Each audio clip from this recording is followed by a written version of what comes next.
किसी मंदिर में जल चढ़ाते हुए दिख गए, किसी मंदिर में सेवा करते हुए दिख गए, किसी मंदिर में तुम झाड़ू लगाते दिख जाओ, किसी मंदिर में तुम पोछा लगाते दिख जाओ, किसी मंदिर में, किसी देवालय में जाकर, क्योंकि शिव महापुराण की कथा कहती है जहां पर भगवान स्थिर रूप में बैठते हैं, प्रतिष्ठा के साथ बैठते हैं, वो मंदिर कहलाता है। जहां पर मेरा देव अधिदेव महादेव बैठता है वो मंदिर नहीं, शिवालय कहलाता है। वो शिवालय, मंदिर में और शिवालय में अंतर होता है। मंदिर में भगवान एक बार बैठ गए तो बैठ गए, और शिवालय में जहां पर मेरा देव अधिदेव महादेव बैठा हुआ है, जिसके सामने नंदी बैठा हुआ है, नंदी से शिवालय की जहां स्थापना होती है, शिवलिंग जहां रखा रहता है, वहां एक सूत्र बांधा जाता है। सूत्र, उस सूत्र के बंधने से यह सिद्ध होता है कि मेरा महादेव प्रतिदिन नंदी पर बैठकर इस मंदिर से निकलकर घूमने जाता है। रोज, प्रतिदिन, हर पल।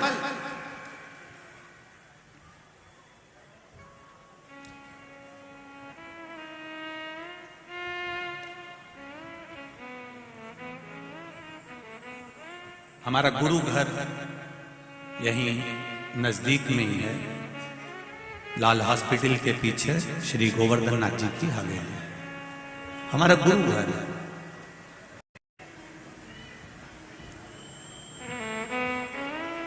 परम पूज्य गुरुदेव श्री विठलेश राय काका जी महाराज गोलोकवासी, उनकी गुरु दीक्षा ब्रह्म सम्मन, उसके बाद में परम पूज्य गुरुदेव गोलोकवासी श्री देवकीनंदन महाराज श्री, फिर उसके बाद में अभी जो वर्तमान में विराजमान है श्री दिव्येश बाबा विराजमान। हवेली जी, गोवर्धन नाथ जी की हवेली जी कही जाती है, उसको मंदिर नहीं कहते, क्योंकि वहां पर भी मेरा कन्हैया छोटा सा कभी झूले में आकर बैठ जाता है, कभी पलने में आकर बैठ जाता है, कभी राजभोग में आकर बैठ जाता है, कभी शयन के लिए अंदर चले जाता है। वो अपने घर में भ्रमण करता है, इसलिए वो गोवर्धन नाथ जी का मंदिर नहीं, हवेली है वो गोवर्धन नाथ जी का, उनका निज घर, निज स्वरूप वहां विराजता। उसी तरह शंकर जी का मंदिर नहीं होता, छोटा सा भी अगर तुमने मंदिर बना दिया है तो वो शिवालय है, जहां पर मेरा देवाधिदेव महादेव, जहां पर मेरे शंकर भगवान, जहां पर मेरे भोलेनाथ अपनी पार्वती जी के साथ में, गौरा जी के साथ में नंदी पर सवार होकर भ्रमण के लिए प्रतिदिन निकलते हैं। रोज, ऐसा कोई पल नहीं, ऐसी कोई घड़ी नहीं, ऐसा कोई क्षण नहीं।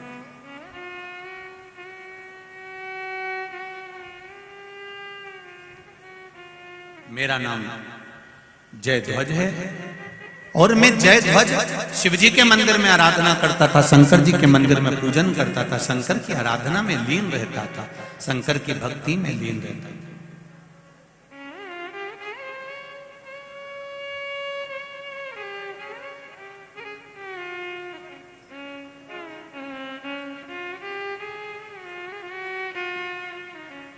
अपने को श्रेष्ठ मानना और अपने आप को विद्वान मानना या अपने आप को श्रेष्ठ मानना, बाकी के किसी को आप सम्मान नहीं देना, इससे मेरी गति बिगड़ी है। महाराज,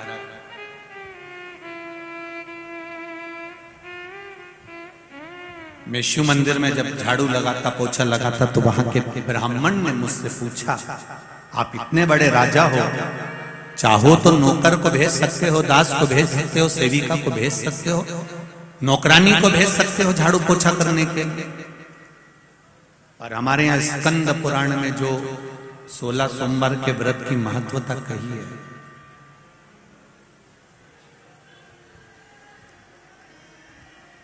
स्कंद पुराण में जो 16 सोमवार के व्रत की महत्वता कही गई, उसमें वर्णन आता है कि राजा ने रानी से कहा था कि पूजन का सामान ला के रख दो, और उसने किसको भेज दिया था? बोलो जरा जी जी, बोलो जी, दासी को भेज दिया। क्या हुआ? रानी से कहा गया तो रानी ने दासी को भेजा था, तो दासी को जब भेज दिया, रानी को जगह जगह ठोकर खाना पड़ा। तो राजा कह रहे हैं, ब्राह्मण देवता से ब्राह्मण कह रहे हैं कि आप इतने बड़े राजा, लाओ मैं सेवा कर देता हूं, आप इतने बड़े राजा, ये झाड़ू लगाने आते हो, पोछा लगाने आते हो।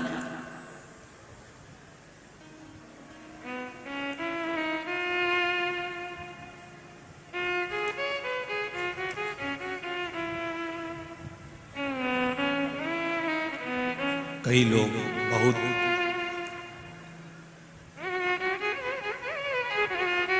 अभी कानपुर की कथा में कहा था, जब व्यक्ति बहुत उन्नति की सीढ़ी पर चढ़ जाता है, बहुत धनपति बन जाता है, बहुत ऊंचे सिंहासन पर या बहुत ऊंचे पद पर बैठ जाता है, तो उसकी दो चीजें चली जाती हैं, एक रोटी और एक हंसी।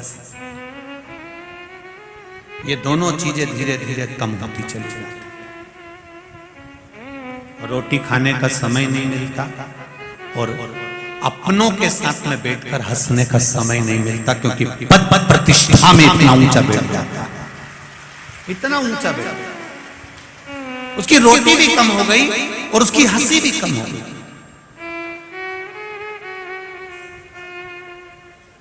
अच्छा, हमारे शास्त्र कहते हैं उसकी रोटी और हंसी कम हो जाती है, पर हम तो कहते हैं साथ में उसकी ताली भी कम हो जाती है, उसका भजन भी कम हो जाता है, उसका स्मरण भी कम हो जाता है।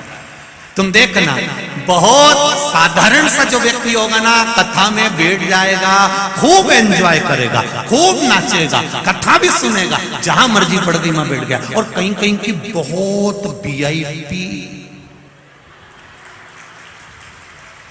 इधर से साड़ी में 4-6 पिन, इधर से पिन, और सब दूर से लगा लोगों कर पेंसिल से लाइन खींचने डब्बा भरा, उसके बाद यहाँ से कत्थई, यहाँ से नीली और यहाँ से पुत्र, और फिर इसको कहीं कथा में ले जाके बिठा दो। और भजन में, जब भजन में ताली बजाने का नंबर आया,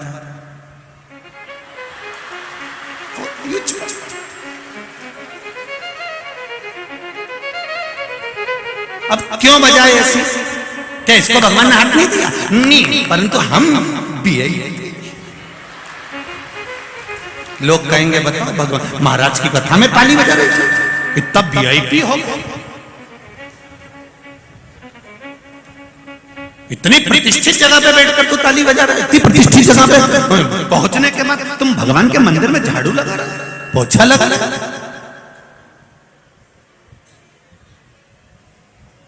जब बहुत ऊंचे पद पर बैठने के बाद आप शंकर जी के मंदिर में थोड़ी सी सेवा कर रहे हो, तो याद रखना, आप हजारों लोगों को प्रेरणा दे रहे हो कि मैं भगवान के सामने झुक रहा हूं, तो तुम भी झुको।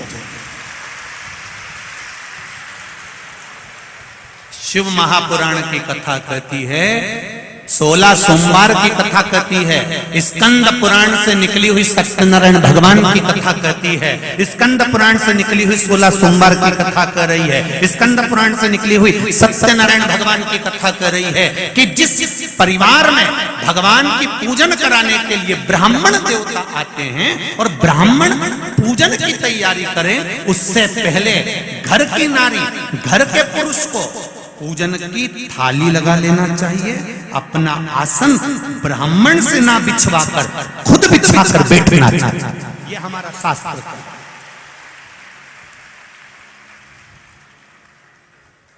पर आज के जमाने में लोगों ने बिगाड़ दिया, आसन भी बेचारे ब्राह्मण देवता लेके चलते हैं, जजमान को यहाँ हम बिछा दे, बैठ जाए। आंटी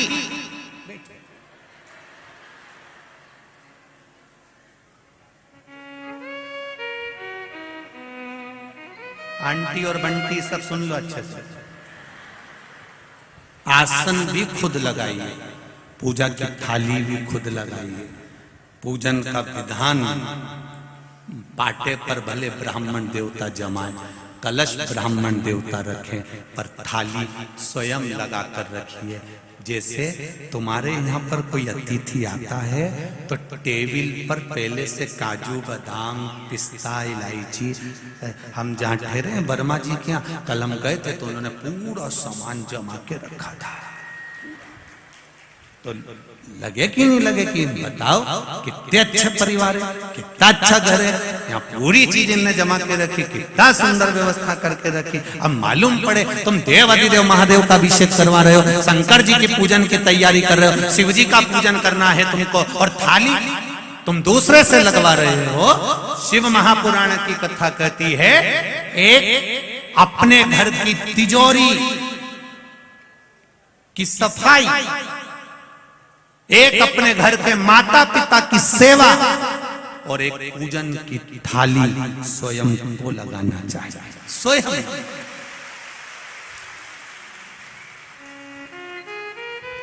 स्वयं घर के माता पिता की सेवा नौकर से नहीं, खुद करो। तिजोरी है ये, घर की तिजोरी। कभी नौकर से कहते ना बेटा घर चले जा, मेरी तिजोरी रखी, उसकी सफाई कर दे। नौकर ऐसा साफ करेगा दादा, भेरू पूरा सिंदूर चढ़ा के चले जाएगा पूरा, और दिखेगा ही नहीं तेरे को। तो देख, अब नौकर से कहो कि घर की तिजोरी की सफाई कर दे, करे हो, साफ साफ कर जाएगा। घर की तिजोरी की सफाई का हक घर के व्यक्ति का है, माता पिता की सेवा का हक घर के व्यक्ति का है, उसी तरह पूजा की थाली लगाने का हक घर के व्यक्ति का है। ये निश्चित स्वयं लगा,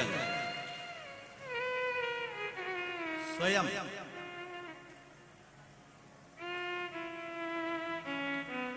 एक पत्र आया है, देखिए।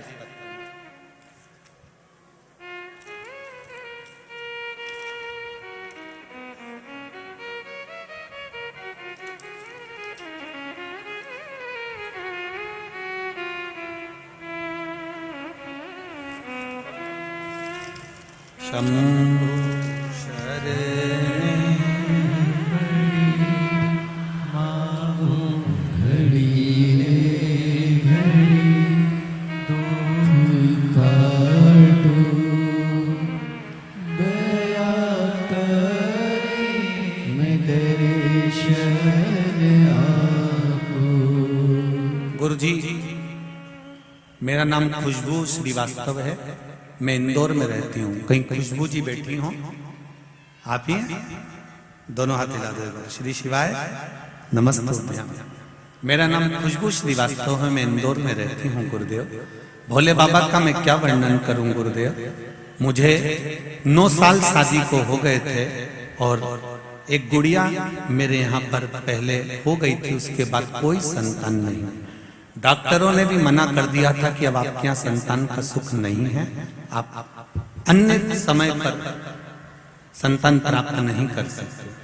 पर जब सब डॉक्टरों ने कह दिया था, सब तरह से सब कुछ फेल हो चुका था, तब आपकी कथा सुनी थी। उस कथा में आपने सफेद आंकड़े की जड़ का उपाय और पशुपति व्रत बताया था। मैंने किया। 5 अगस्त 2022 को मेरे बाबा से जो मांगा था, मेरे घर में पुत्र रत्न की प्राप्ति हुई है, उसको प्रणाम करने के लिए लाया। श्री शिवाय नमस्ते। आ गया लाला? श्री शिवाय नमस्ते। हर हर। मेरे घर पुत्र रत्न की प्राप्ति हुई है। जहां डॉक्टरों ने मना कर दिया था कि संतान नहीं होगी, वहां मेरे भोलेनाथ ने मुझे दे दिया। उसको मैं प्रणाम करने के लिए आया। श्री शिवाय नमस्ते। बैठिए। उसकी कृपा है, उदारता, दया, करुणा, ये सुख प्रदान करता है।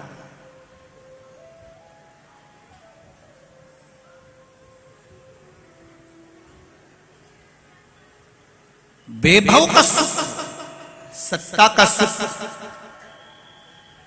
हम कहने में पीछे नहीं हटेंगे। जिसके घर में जो सत्ता का भी अगर सुख भोग रहे हो, तो ये निश्चित है कि आपने पूर्व समय में जरूर शंकर जी के मंदिर में या तो झाड़ू लगाई होगी, या सेवा करी होगी, या वहां का निर्माल्य उठाकर विसर्जन करा होगा, या पूजा की थाली लगाई। उसका सुख है। हम जहां भी कथा करने जाते हैं तो हम हमेशा स्मरण में रखते हैं कि भोलेनाथ जी, हम उनसे भी कहते हैं बाबा तूने जितनी जगह कथा कराई, चाहे कानपुर कराई हो, चाहे काशी कराई हो, चाहे जहां जहां आप कथा करा रहे हो, या आपकी कृपा करुणा है, तो हमने देखा है जहां शंकर भगवान को मानने वाला होता है या शिव भक्ति में डूबने वाला होता है, ये शिवपुराण होती भी वहीं पर हो जहां शंकर के भक्त। हमने शुरू से देखा है शुक्ला परिवार में, संजय जी शुक्ला जी के इस पूरे परिवार का हमने स्मरण किया है कि इनके परिवार में शंकर का अभिषेक, पूजन, अर्चना और शिव स्तुति आज से नहीं, इनके दादा परदादा के समय से होती आ रही है। ये शिव भक्ति और उसी का फल मिलता है,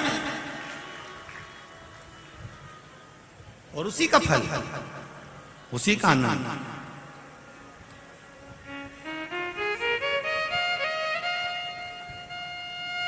महाराज जयध्वज ने कहा कि ब्राह्मण देवता, मैं शंकर जी के मंदिर में झाड़ू लगाता हूं, पोछा लगाता हूं, इसीलिए मेरे को आज राजा का राज्यपाट मिला हुआ, राज्यपाट मिला, मैं नहीं छोड़ूंगा नहीं। तो भगवान के मंदिर में सफाई करना क्यों नहीं छोड़ते? शिव मंदिर में झाड़ू लगाना क्यों नहीं छोड़ते? शंकर मंदिर में पोछा लगाना या निर्माल्य उठाकर विसर्जन करना क्यों नहीं छोड़ते? महाराज पूर्व समय में मैं ब्राह्मण था, जिस ब्राह्मण को मैं उस समय पर रेवत ब्राह्मण था, और रेवत ब्राह्मण एक ऐसा ब्राह्मण जो पूजन नहीं करा सकता। मैं रेवत ब्राह्मण था।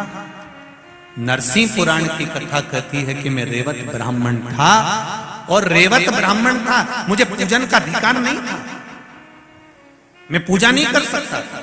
मैं भगवान की आराधना में कहीं किसी स्थान पर बैठकर जजमान को बिठाकर पूजा नहीं, पर मैंने धन के लालच में, धन के चक्कर में पूजन कराना प्रारंभ कर दिया।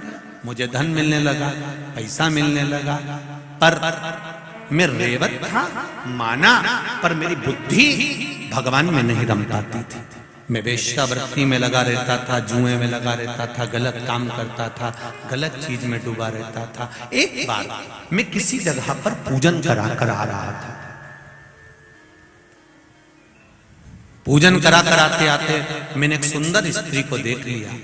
मेरे पास में पूजन का जो झोला था, पूजन की जो पोटली थी, उसमें बहुत सारी सामग्री थी।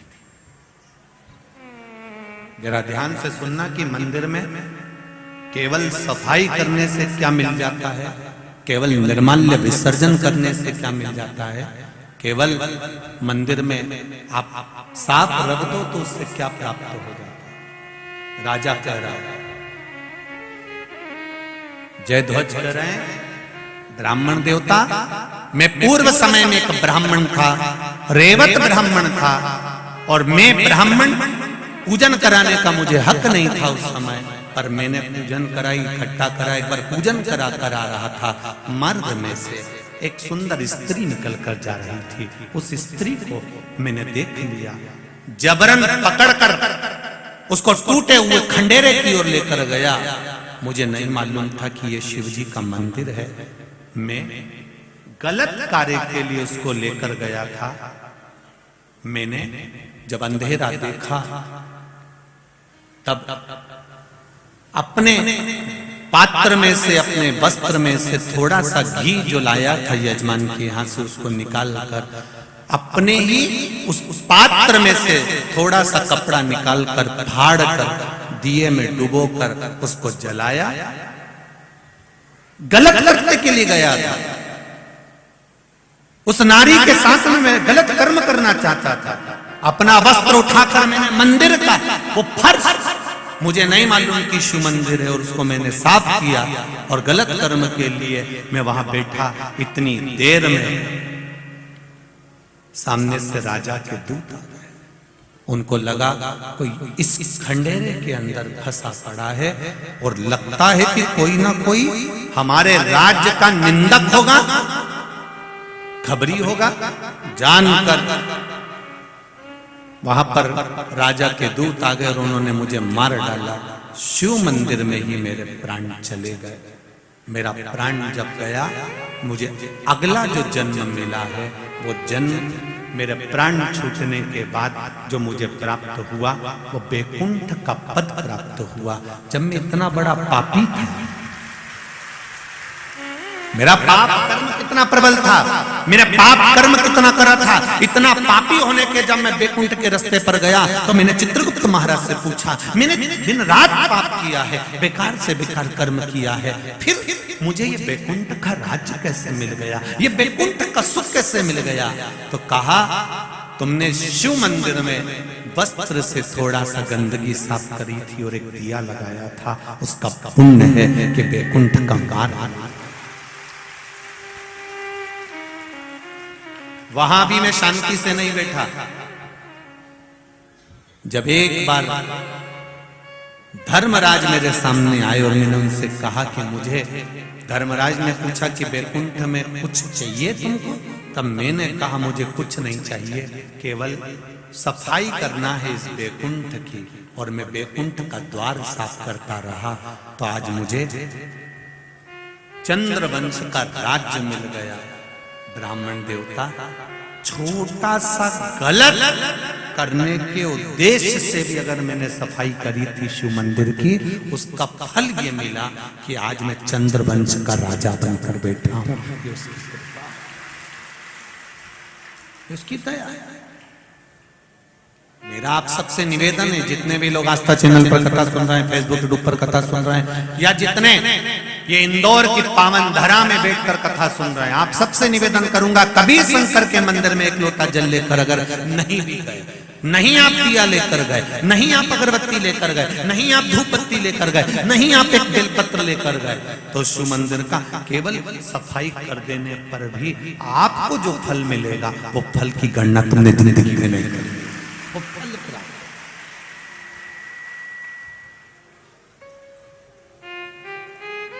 तीन काम खुद करो, अभी बताया था आपको। पहला, अपनी तिजोरी की सफाई अपने को। दूसरा, बोलो बोलो जमते जरा, अपने माता पिता की सेवा खुद को करना है। और तीसरा, अपनी पूजन की थाली, बहू से नहीं कहना आज मेरा पशुपति व्रत है पूजन की थाली लगा दे, नहीं नहीं नहीं, खुद लगाई। पशुपति व्रत में मीठे का भोग लगता है, खुद बनाओ, खुद स्वयं तैयार। घर से 3 हिस्से करके मत ले जाओ। मंदिर में जाकर नीचे आपने कागज रखा या दोना रखा या पात्र रखा, 3 हिस्से करो। 6 दिए लेकर जाते हो तो 6 दिए जमीन पर रखो, पहले 5 प्रज्वलित करो, एक वापिस थाली में रखकर लेकर आओ। प्रसाद भी बाद में एक हिस्सा लेकर आओ, पर खुद निर्माण करो, खुद करो स्वयं। उसका फल क्या होगा ये आपको मालूम पड़ेगा। देवराज नाम का ब्राह्मण, जिनकी माता रोज शिव मंदिर में जाती है, एक लोटा जल चढ़ाती है, शंकर भगवान का भजन करती है, कीर्तन करती है। घर की एक नारी भी अगर शंकर भगवान को एक लोटा जल चढ़ा रही है तो ये अंदाजा लगाकर रखना कि उस जल का फल पूरे परिवार को, कुटुंब को प्राप्त। सारी समस्या का हल एक लोटा जल, मात्र एक लोटा, जो पार्वती जी चढ़ाती थी, जो माता उमा चढ़ाती थी, जो माता सती चढ़ाती थी, जो माता कात्यायनी चढ़ाती थी, चंद्रघंटा, कुष्मांडा, स्कंदा, जितने माता के जन्म हुए हैं, पार्वती जी का जो भगवान शिव जी के साथ विवाह है, ये तो 52 नंबर का, 52 नंबर का, 51 जन्म माता पार्वती के हो चुके हैं। और 51 जन्म माता पार्वती ले चुकी थी, और 51 जन्म धारण करने पर भी शिव की भक्ति नहीं छोड़ी थी, शंकर का गुणगान नहीं छोड़ा। करो भजन। एक पत्र है, जिस पत्र में किसी ने लिखा है कि हमारी किडनी, लीवर खराब हो गए थे। एक ये भी पत्र अच्छा है, बाबा की कृपा देखिए। मैं शशि पाटीदार, जूनी इंदौर जबरन कॉलोनी इंदौर की रहने वाली हूँ। कहीं बैठी हो आप ही? श्री शिवाय नमस्तुभ्यम। दोनों हाथ हिला दो एक बार। हर हर महादेव। मेरी बेटी को जन्म से आंखों की रेटिना में तकलीफ है। बेटी आई है साथ साथ। श्री शिवाय नमस्तुभ्यम बाबू। हर हर महादेव। मेरी बेटी को आंखों की रेटिना में तकलीफ है। जुलाई 2022 में, जुलाई के महीने में इसकी आंखों में तकलीफ ज्यादा बढ़ने लगी, तो हमने इंदौर के शंकरा आई सेंटर में उसकी जांच कराई। डॉक्टर ने कहा कि इसकी दोनों आंखों में इंजेक्शन लगेंगे 2 साल तक। तभी डॉक्टर ने इंजेक्शन लगाने की तारीख 24 सितंबर 2022 दे दी। जुलाई में दिखाया है और सितंबर की तारीख दी है। मैंने यह बात मेरे परिजन को बताई तो मेरी बहन ने कहा, मुझे जो सामने भाभी रहती हैं उनके पास सीहोर का रुद्राक्ष है। मैंने वहां भाभी से रुद्राक्ष मांगा और मेरी भाभी ने कहा, शिव जी के मंदिर पर 1 लोटा जल चढ़ाना, उस पानी को लेकर आना, रुद्राक्ष का जल भी इसको देना। मेरी बेटी को रुद्राक्ष का पानी पिलाना चालू करा और उसकी आंखों पर भी शिव जी को जल चढ़ाकर वो जल इसकी आंखों को लगाया। शंकर भगवान पर चढ़ाया हुआ जल का आचमन कराया। 22 सितंबर 2022 को अपने परिजनों के साथ सीहोर गई और वहां कुबेरेश्वर बाबा से कहकर आई, बाबा इसकी आंखें ठीक कर दो, बचपन से इसकी आंखें बेकार है। कंकर शंकर को मानकर पूजा करी और बाबा से कहकर, बाबा मेरी बेटी की आंखें तुम ठीक कर दो, ऐसा कहकर आ गई। 24 सितंबर 2022 को इसे इंजेक्शन लगवाने के लिए डॉक्टर ने इंजेक्शन लगाने का जो कहा था तो इसको लेकर गई। डॉक्टर इसको वापिस इंजेक्शन लगाने के लिए ऑपरेशन रूम के अंदर लेकर गए जहां इसको इंजेक्शन लगना था। वापिस डॉक्टर ने इसकी जांच करी। तकरीबन 1 घंटा जांच करी गई और डॉक्टर ने जांच करने के बाद बताया कि गजब हो गया, इस लड़की की आंखें तो पूरी खराब थी, ये ठीक कैसे हो गई, ये समझ में नहीं आया। बाबू श्री शिवाय नमस्ते। अब ठीक हो आप? हर हर महादेव। बैठिए बाबू। श्री शिवाय नमस्ते। डॉक्टर ने मना कर दिया, एक भी इंजेक्शन की जरूरत नहीं है इस बच्ची को, आप ठीक हो चुकी है। श्री शिवाय नमस्ते। ये शिव है। ओ घड़ी तेरी कृपा बिना ना हिले,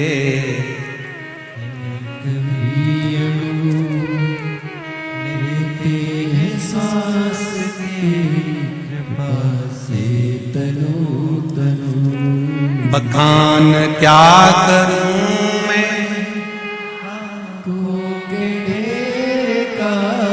चपटी भभूत में खजाना।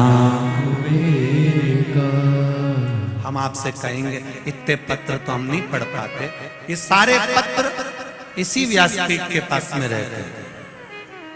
हम इसको सीहोर भी लेकर नहीं जाते। आपका दिल करे जब पढ़ो। इन पत्रों में मोबाइल नंबर तक रहते हैं, दिल से पढ़ना। इन पत्रों को पढ़ने से आपको एक बल और मिलेगा कि बाबा मेरे साथ हर पल हर घड़ी है। ना हम इन पत्रों को लेकर जाते हैं। और ये जितने पत्र हैं, इन सारे पत्रों को जितने अभी तक पढ़े, इस पत्र में सारे पत्र केवल यही हैं कि बाबा ने मेरे को क्या दिया। इसमें एक भी पत्र ऐसा नहीं है जिस पत्र में बाबा के लिए लिखा हो कि मैं मंदिर गई और लोटा भर जल चढ़ाया और मैंने पशुपति व्रत करा और बाबा ने नहीं सुना।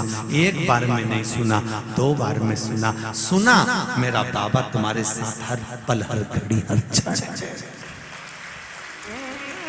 इसीलिए कहते हैं बोल बम का नारा है और बाबा एक सहारा है, इसके सिवा कोई सहारा नहीं। बाबा सहारा बनकर चलो, यही है सारे पत्र। और जिन जिन को शौक हो पत्र पढ़ने का, मैं उनका हाथ जोड़कर निवेदन करूंगा, कभी भी यहाँ शुक्ला जी के, संजय शुक्ला जी की मित्र मंडली रहती है, उनसे कहना हमें पत्र पढ़ाओ, दिखाओ उन पत्रों में क्या लिखा है जो गुरुजी पढ़ ये पढ़े, यही छूट जाता है। केवल आपका विश्वास है, आपकी दृढ़ता है। और आज फिर कह रहा हूं, ये कथा के बाद में इंदौर में फिर जब कथा का नंबर लगेगा तो अभी 2-3 साल तो मुश्किल है, पर जब बाबा कृपा करेगा आने वाले कुछ सालों के बाद। परंतु इंदौर वालों को ये मौका मिला है, झोली पसार कर मेरे बाबा से दिल से कहना कि बाबा मैं तेरी और तू मेरा है। 7 दिन शिव महापुराण की कथा, इस कैलाश जहां शिव पुराण होती है वो कैलाश माना जाता है, इस कैलाश में बैठकर कथा सुन रहे हो। 3 महीने में मेरा बाबा क्या देता है ये तो वही जान सकता है, उससे ज्यादा नहीं, उससे ज्यादा नहीं कर सकते। उसने क्या दिया ये पत्रों में लिखा एक बहन जी ने, कि पत्र ढूंढना पड़ते थे इतने सारे। एक बहन ने लिखा है कि मैंने वहां पटवारी जी की यहाँ कथा सुनी थी और बाबा से कहकर आई थी।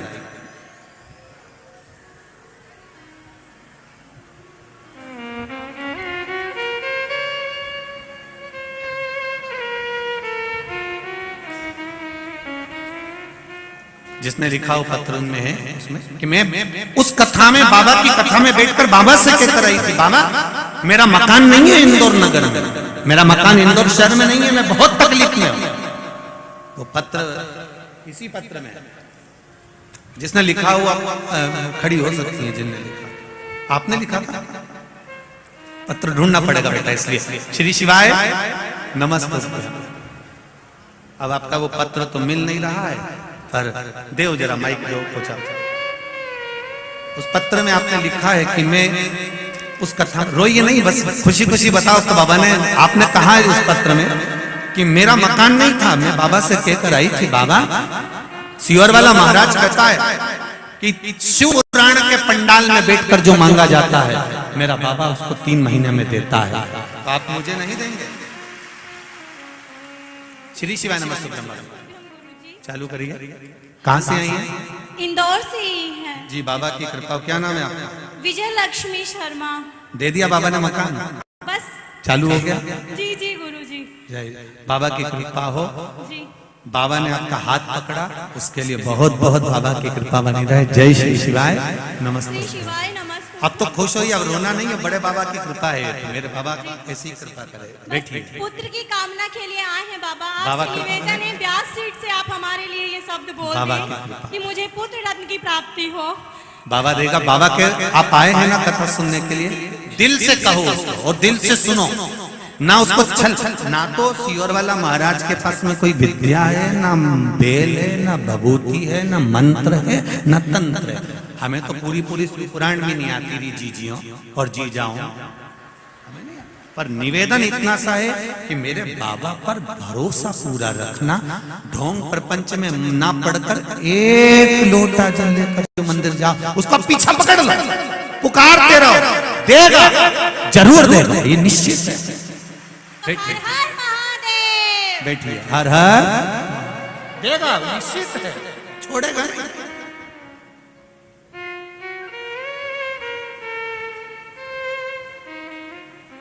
वो दिल से देता, कृपा कर।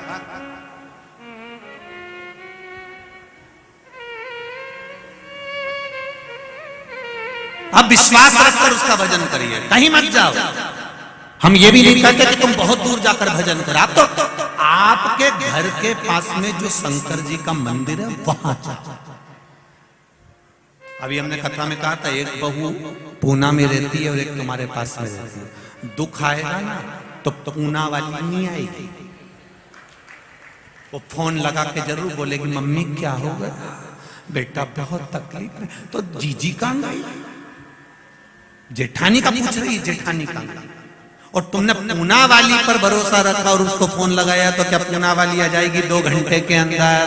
बोलो तो रही इंदौर वाली आएगी, पूना वाली नहीं आएगी। और तुम्हारे पास में वो रहती है जिससे तुम्हारी नहीं बनती, भले नहीं बने, लड़े झगड़े कुछ भी करे, पर दुख आया सबसे पहले आके खड़ी हो गई, ले मम्मी मैं लेके चलती तुम्हें अंबानी, ले मम्मी मैं तुम्हें लेके चलती है। बोलो तुरंत आई और लेके चल दी। और वो तो पूना वाली तो फोन लगा के पूछी, और तो भी वही प्री लग रही डोल की दूर के ढोल सुहावने, तो भी वही अच्छी लग रही। क्यों अच्छी लग रही है? क्योंकि दिवाली पे 4 दिन के लिए आती है, उसका पति उसको सिखा कर लेकर आता है, मुंह मत खोलना, तेरे हाथ तेरे पाँव, तू कुछ मत बोलना, बस अपन 15 दिन के लिए जा रहे हैं, 10 दिन के लिए जा रहे हैं, तू बस अच्छे से रहना, प्रेम से रहना, हो जैसा मम्मी बोले मम्मी मम्मी मम्मी मम्मी करते रहना, तो देख तब फायदा मिलेगा। वो भी आते सिर्फ मम्मी जी ये कर लो, मम्मी जी वो कर लो, मम्मी जी कर करके मम्मी इतनी खुश हो गई, सोने के लिए इतनी खुश हो गई। और मम्मी से निवेदन है, जब ये पूना चली जाए और तू 3 महीने उसके पास रह के आ जा, जगदम्बा के पास जा, दूर के ढोल सुआ, अब जा। कठिन है, जो पास में रह रही है वो पहले आएगी, इसलिए निवेदन है बहुत दूर जाने की जरूरत नहीं है। तुम्हारे घर के पास में जो शंकर जी का मंदिर है, उस पर 1 लोटा जल चढ़ाओ, दुख आएगा तो सबसे पहले निकल कर मेरा महादेव आएगा। तुरंत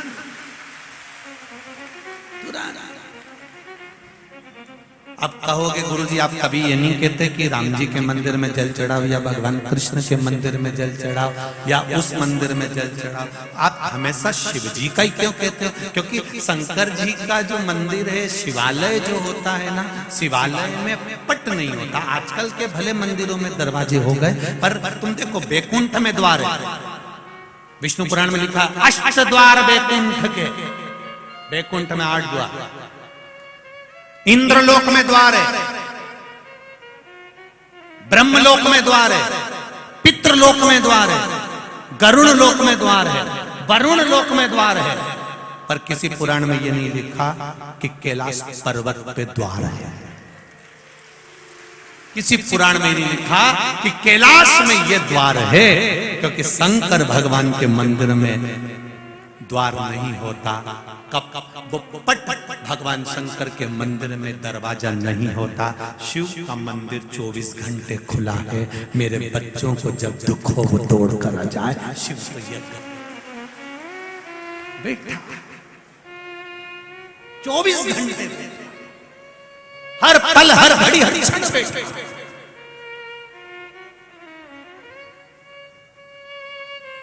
कोई कहे रात के समय भगवान का नाम ले रहा है, 24 घंटे लीजिए, हर पल हर घड़ी हर क्षण लीजिए। कोई श्री शिवाय नमस्तुभ्यम हर पल कहो, हर घड़ी कहो। पंचाक्षर मंत्र नमः शिवाय हर पल कहो। षडाक्षर मंत्र ओम नमः शिवाय हर पल कहो। जब तुम्हारा मन पड़ जाए तब जब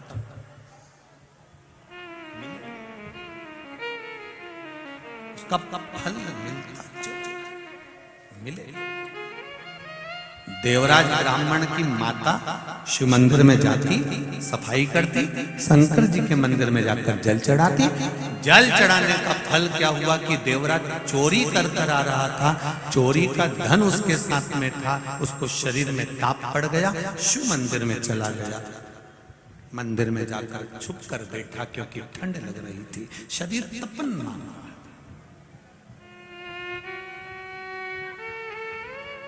पंडित जी वहां के जो पूजन कर रहे थे, शिव महापुराण की कथा पढ़ रहे थे, बीच बीच में आवाज लगा रहे थे हार हार।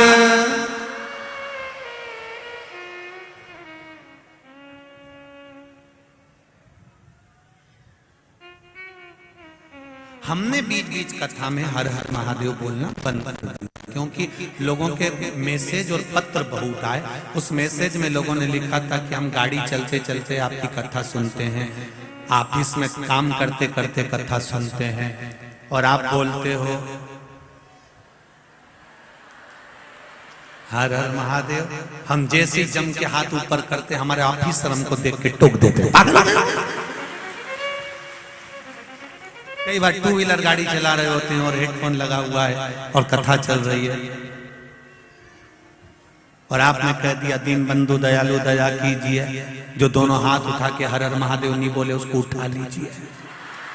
अब भय लगता है कि या तो बोलो या तो फिर मरो, इसलिए फिर गाड़ी को थोड़ी देर रुकना पड़ता है, फिर हार हार बोलना पड़ता। तो हमने अब कथा में बीच बीच में हर हर महादेव बोलना बंद कर दिया। पर तुम्हारा मन करे कभी कभी कथा में तुम्हें पड़ोसन कहीं की सोती हुई दिखे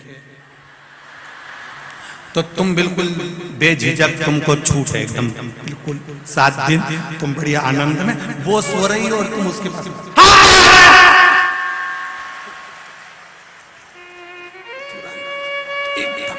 पड़ोसन।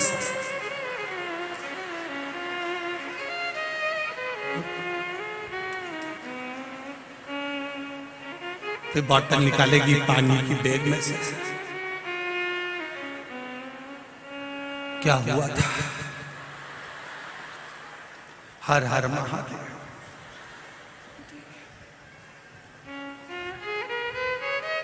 कथा में सो रही है? हाँ, घर पे नहीं सोई थी। रात भर सियोर वाला महाराज दिखा है। कथा में जाऊंगी, कथा में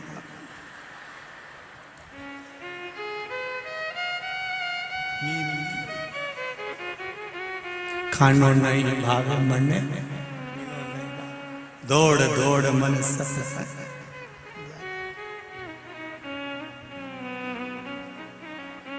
ये चित्त, ये मन, ये वृत्ति दौड़ी भगवान के चरणों की ओर। देवराज ब्राह्मण मंदिर के अंदर, ब्राह्मण देवता आवाज लगा दिए। देवराज को लगा मेरा शरीर तप रहा है, मैं बाहर जाऊं। देवराज ब्राह्मण बाहर आ गए। बेलपत्री के वृक्ष के नीचे देवराज ब्राह्मण बैठे थे, वहीं पर उनके प्राण चले गए। जैसे ही प्राण छूटे, कैलाश धाम पर से नंदी पर चढ़कर मेरे देव अधिदेव महादेव आए और उन्होंने अपने गणों से कहा इसको लेकर चलो। देवराज ब्राह्मण को जब ले जाने लगे तो देवराज हाथ जोड़कर कहता है मैंने कोई पुण्य नहीं करा, मैंने कोई पुण्य नहीं करा। सुन लो जितने लोग वो बाउंड्री पे चढ़े हुए, घर की छतों पे चढ़े हुए। अच्छा अच्छा,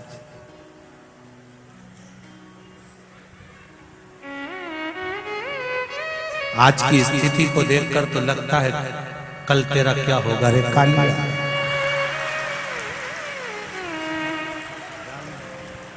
कुछ करा कि नहीं करा, पर तुम्हारी माता ने शिव मंदिर में जाकर 1 लोटा जल चढ़ाया है, उसका फल बेटे के भाग्य में आया है और बेटा बेलपत्री के पेड़ के नीचे प्राणों को त्यागा, इसलिए उसका ये फल।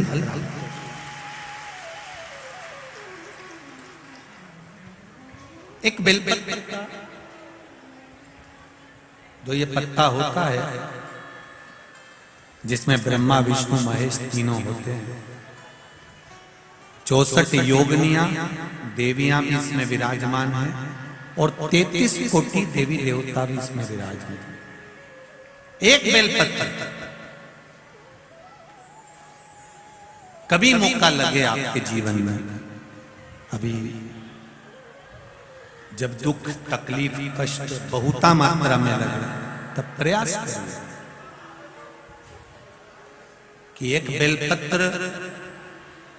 बेलपत्र का पत्ता अपने हृदय का भाव लेकर जब शिव मंदिर में जाओ, शंकर भगवान को जब भी समर्पित करो, तो पहले अगर कोई बहुत विषम स्थिति में फंसे हुए हो, बहुत कष्टमय परिस्थितियों में फंसे हुए हो, और निकलने के लिए एक बेलपत्री का पत्ता अशोक सुंदरी वाली जगह पर चढ़ाकर, जल चढ़ाकर उसी को शिवजी पर चढ़ाया जाता है और शंकर भगवान पर वो जल समर्पित करा।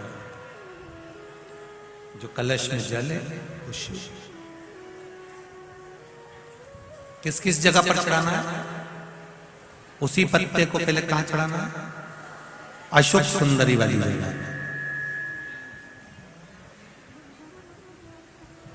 थोड़ा सा जल वहां चढ़ा दिया, पत्ते को उठाया, फिर शिवलिंग पे समर्पित कर दिया। बचा हुआ जो कलश में जल है वो भगवान शंकर को समर्पित कर, शिव को समर्पित।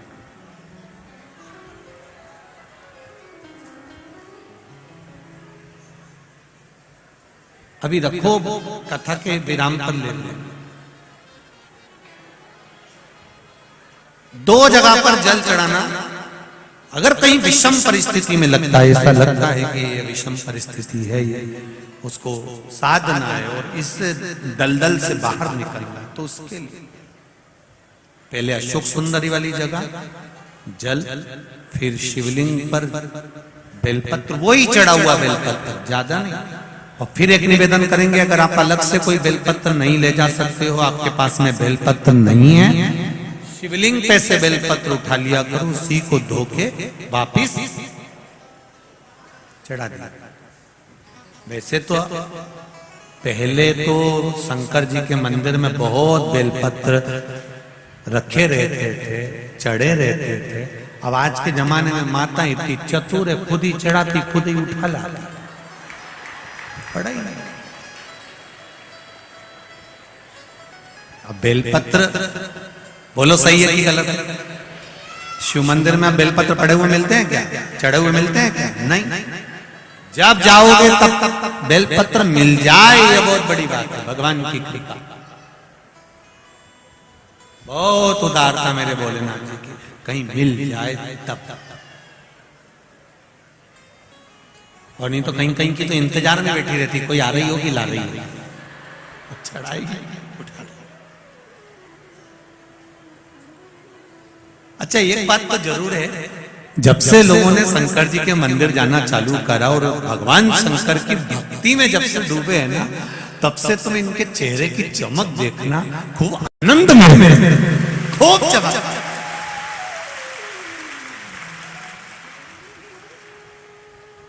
अलमस्त होकर भगवान का पूजन करना, अलमस्त हो, सारे ढोंग प्रपंच से दूर। आए पूजन तो भी महादेव अपना, और नहीं आए पूजन तो भी महादेव अपना। आ गया चढ़ा दिया, नहीं है जो मिल गया वो चढ़ा, पर शिव अपना,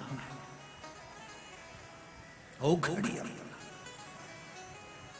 देवराज ब्राह्मण ने फिर दूसरा प्रश्न शंकर भगवान के गणों से करा, शिव जी के गणों से कहा कि मेरा दूसरा प्रश्न यह है कि पहला प्रश्न का उत्तर तो आपने दे दिया कि मेरी माता ने जो जल चढ़ाया था, वो माता का चढ़ा हुआ जल, मेरी माँ जो शिव जी के मंदिर जाती थी, माता शिव जी के मंदिर जाती थी, वहां जो जल चढ़ाती थी, उसका फल बेटे के भाग्य में मिला। घर की माता बेटा जब तक कुंवारा रहता है, माँ अगर कोई पूजन पाठ करती है, माँ कोई भगवान शंकर की भक्ति करती है, माँ शिवजी पे एक लोटा जल चढ़ाती है, बेटा बेटी जब तक कुंवारे हैं, माँ के पुण्य का थोड़ा सा भाग बेटा और बेटी के खाते में भी चला जाए। कब तक? जम के बोलो, कब तक? जब तक बच्चे कुंवारे। शादी होने के बाद में जब भांवर डल जाती है, भांवर डलने के बाद में फिर धर्म पत्नी जो पुण्य करती है, फिर वो पति के खाते में प्राप्त होने लगता है। स्त्री जो करती है वो पति के खाते में, पति भी करे पत्नी भी करे।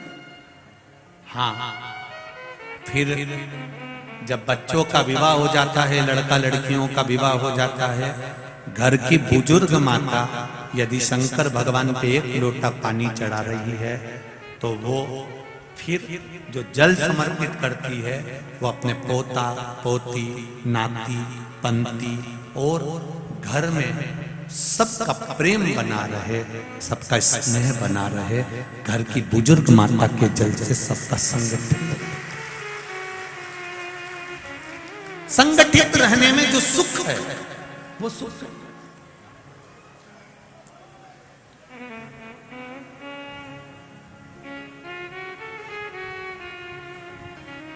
संगठन में रहना,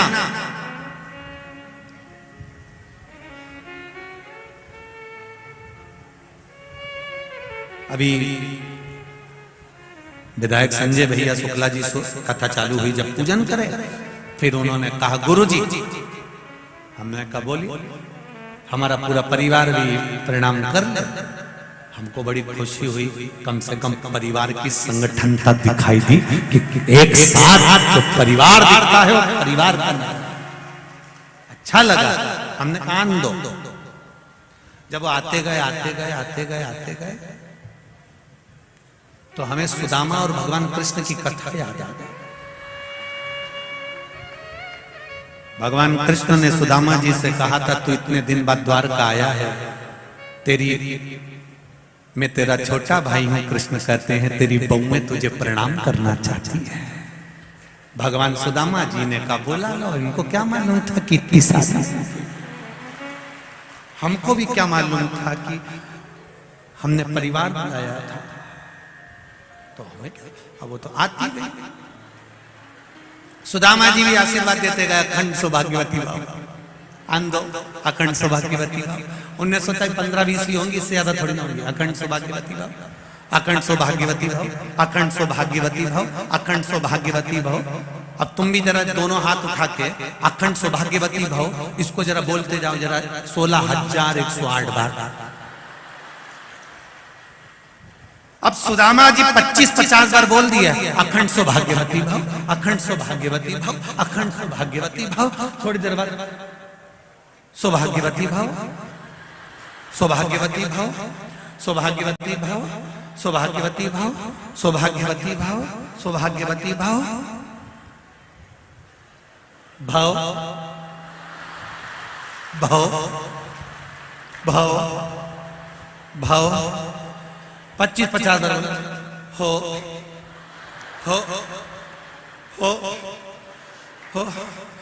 आखिरी में सुदामा जी कन्हैया जी से बोले, ये सब तेरी है,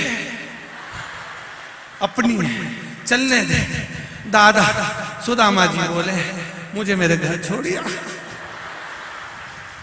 अगर इन सबको आशीर्वाद दे दिया तो मेरी घरवाली को आशीर्वाद की जरूरत पड़ जाएगी, तो मुझे छोड़िया दादा, मैं नहीं दे सकता, तू दे दे। भगवान कृष्ण बोले, सुदामा अभी तो तेरी बहुएं आई हैं, इसके बाद तेरे भतीजे आएंगे। सुदामा जी ने पूछा कितने हैं, तो कि एक रानी के 11-11 1,77,186। सुदामा बोले, मुझे मेरे घर पहुंचा दे दादा, पूरे घर पहुंचा दे। पूरे इंदौर वालों को बुला लिया। अभी हमको भी लग रहा था, संजय भैया बोले परिवार वाले प्रणाम करेंगे, हमने कान दो। थोड़ी देर बाद मालूम पड़ा कि कहीं पूरा 1 नंबर का तो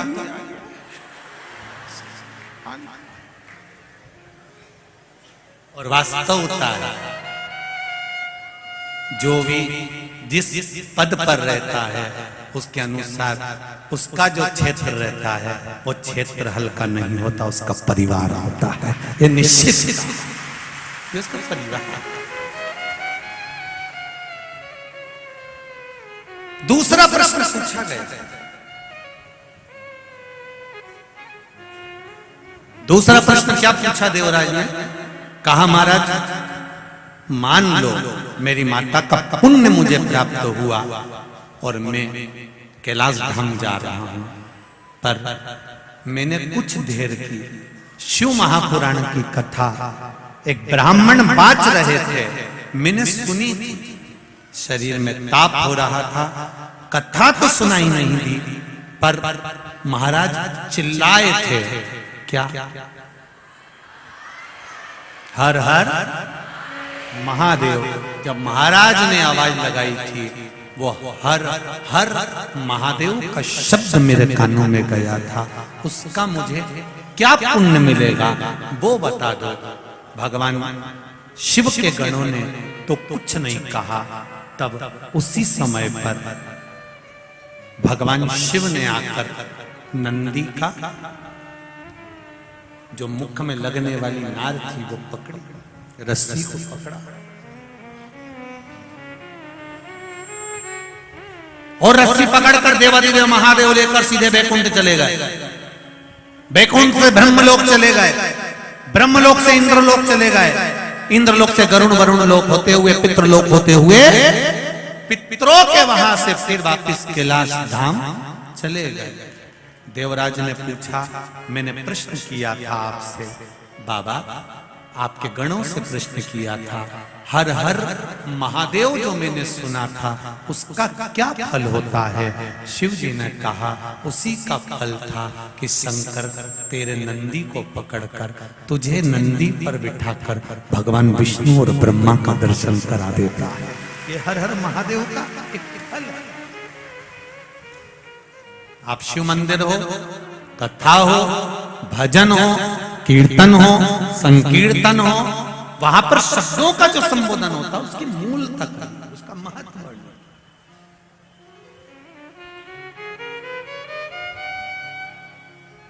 इतने सारे भक्त लोग लाखों की संख्या में जब आते हैं, एक साथ श्री शिवाय नमस्तुभ्यम या नमः शिवाय या षडाक्षर मंत्र ओम नमः शिवाय का जब जाप करते हैं, उसका फल जो मिलता है, जो आया वो आनंद पाकर जाता है। कोई लोग कहते भी हैं शिव पुराण में जाके बैठने से ऐसा क्या हो जाता है कि कथा तो टीवी पर भी सुनते हैं, कथा तो मोबाइल पर भी सुनते हैं, पर इतने लोग कथा के पंडाल में जाकर बैठते हैं, उसका फल क्या है? क्यों जाकर बैठते हैं?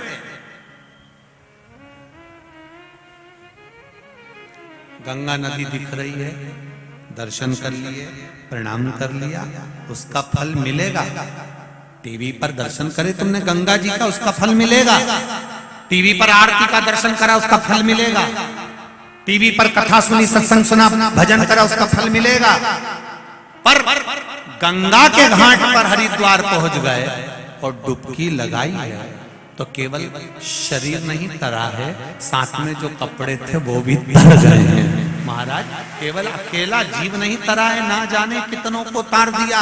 शिव महापुराण की विद्येश्वर संहिता कहती है, कथा सुनने के बाद में पंडाल से जब व्यक्ति बाहर निकल कर जाता है, जिस मार्ग से निकल कर जाता है, उस मार्ग में किसी नारी के गर्भ से अगर कोई कुंवारा बच्चा शांत हो गया होता है, कोई अधोगति में मर गया होता है, कोई कुंवारी अवस्था में मर गया होता है, अगर ये शरीर कथा सुनकर जा रहा है तो इसके शरीर से जो हवा छूकर जाती है वो जीवों को लग जाती है और उनका भी उद्धार हो जाता है। इतना फल है शिव महापुराण, इतना फल है, उसका भी सुख। कित्तों को तार दिया आपने, कित्तों को। कथा सुन के गाड़ी में बैठी, ऑटो में बैठी, ऑटो में दूसरे भी बैठे थे जो कथा में नहीं आए थे, उनके भी तुम पास में जाके बैठी तो तुम्हारा कपड़ा उसके शरीर में लगा, उसको भी थोड़ा थोड़ा गंगा नदी का जल का भाग मिल गया। और आगे गई, घर पहुंच गई, घर पे जाके बैठी, वहां पर भी इस रज का जो सुख पहुंचा है उससे ना जाने कितने तर गए, कितने ना जाने कितनी कथा पहुंच ग्रहण किया। शिव कथा कर भगवान शंकर का गुणगान करा। एक बिंदु नाम का ब्राह्मण था जिसकी धर्म पत्नी का नाम चंचूला था। बिंदु प्रेत योनि में पड़ गया था। कारण एक व्यक्ति कि पेट भरने की जवाबदारी परमात्मा की होती है, पर व्यक्ति की पेटी भरने की जवाबदारी परमात्मा की नहीं होती है। उसने पेट दिया है, पेटी देकर भेजा नहीं था उसने। अगर ऊपर से वो पेटी देकर भेजता तुमको तो पेटी भी वो भर देता। उसने क्या देकर भेजा तुमको? पेट। इसलिए उसकी जवाबदारी है कि तुम्हें भूखा नहीं सुलाएगा। थोड़ा सा भी हमारी जिंदगी में प्राप्त हो पाता शंभू, और जब तक उसकी कृपा ना हो, एक कदम भी हम कहीं चल नहीं पाते।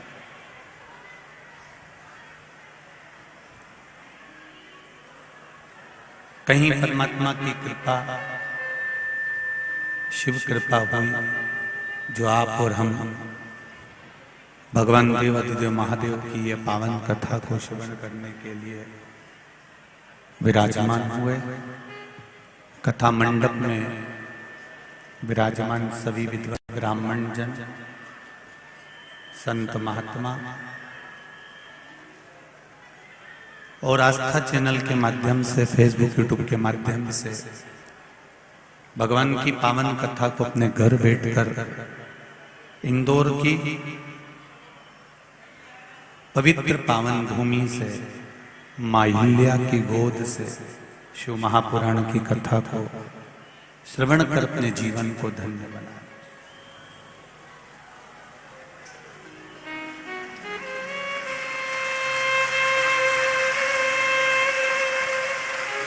बड़ी मुश्किल से कहीं परमात्मा की कृपा से ये योग लगा है, जो इंदौर में एक नंबर में कथा श्रवण करने का सुख प्राप्त हो रहा है। चोंगे जैसी आवाज आ रहा है तो थोड़ा ठीक लगा।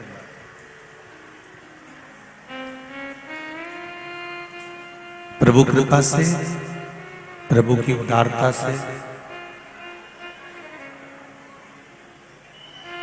इस आत्मा और परमात्मा के मिलन का एक बिंदु शिव तत्व है।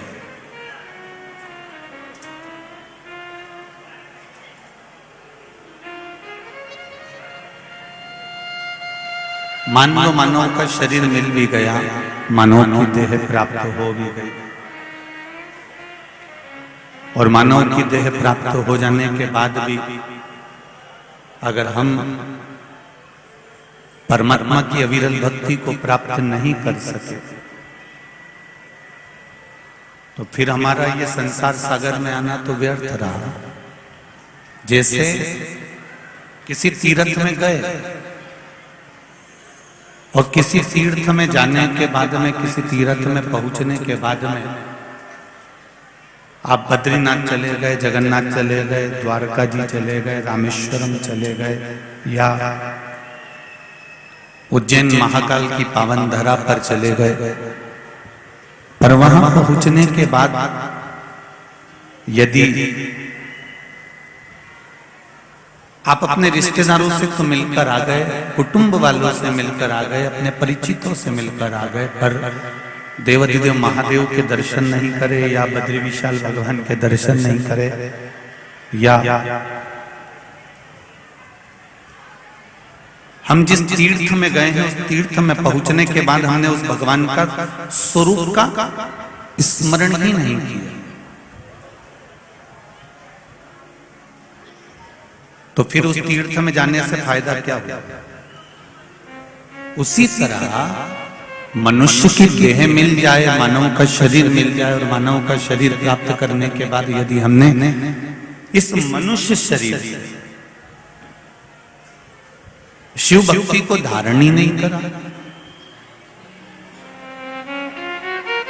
भगवान शंकर की अविरल भक्ति को हम पहचान ही नहीं पाए, शिव तत्व को हम जान ही नहीं पाए, तो फिर इस मानव शरीर को पाने से मतलब क्या होगा? 83,99,999 जन्म निकाले जाते हैं, तब जाकर ये 84 लाख नंबर का जन्म मनुष्य का प्राप्त होता है।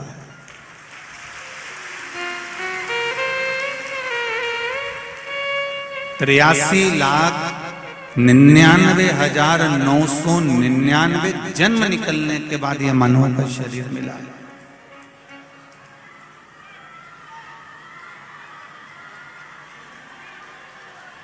और 83,99,999 जन्म निकल जाने के बाद जब यह मानव का शरीर मिला, तो इस मानव के शरीर को प्राप्त करने के लिए जो 84 लाखवां जन्म मिला है, कोई ये जन्म साधारण नहीं,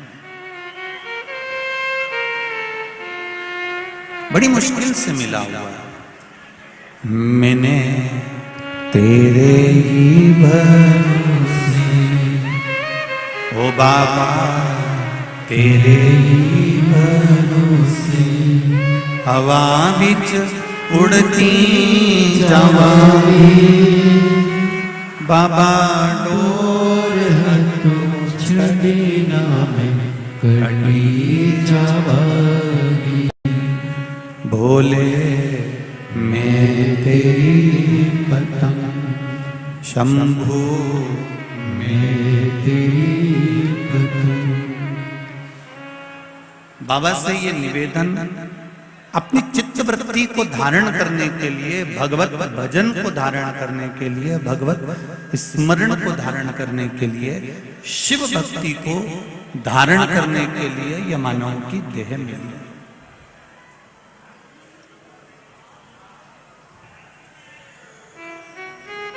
और यदि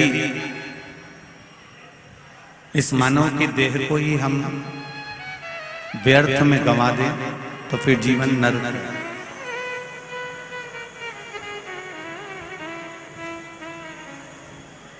पूरी जिंदगी निकल जाती है मनुष्य की यह जानने के लिए कि हमारा जन्म क्यों हुआ है। कोई आपसे पूछे कि आपका जन्म क्यों हुआ है, किस लिए पैदा हुआ, किस लिए जन्म हुआ,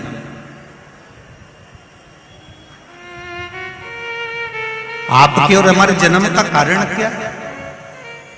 क्यों मृत्यु लोक में आ गए, क्यों जमीन पर जन्म हो गया, क्यों पृथ्वी पर आ गए?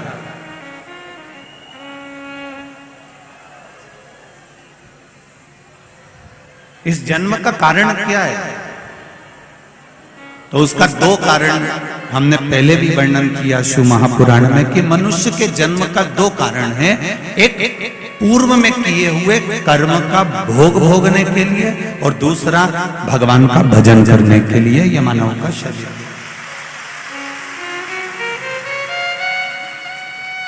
एक पूर्व के कर्म का भोग भोगिए। अगर आपने पूर्व में अच्छा कर्म करा है तो आपको आज अच्छा मिल जाए। गौ माता को अगर एक रोटी दी है, गौ माता की सेवा करी है, किसी जिसको आप जानते ही नहीं, जिसको आप पहचानते ही नहीं, जिससे आप कभी मिले ही नहीं, उसको यदि तुमने एक लोटा पानी भी पिलाया है, उसका मुंह भी झूठा कराया है, तो ये निश्चित है कि हमारा जो जन्म अगला मिला है, इस जन्म में हमें भी कोई ना कोई सुख अवश्य प्रदान करेगा। ये निश्चित है।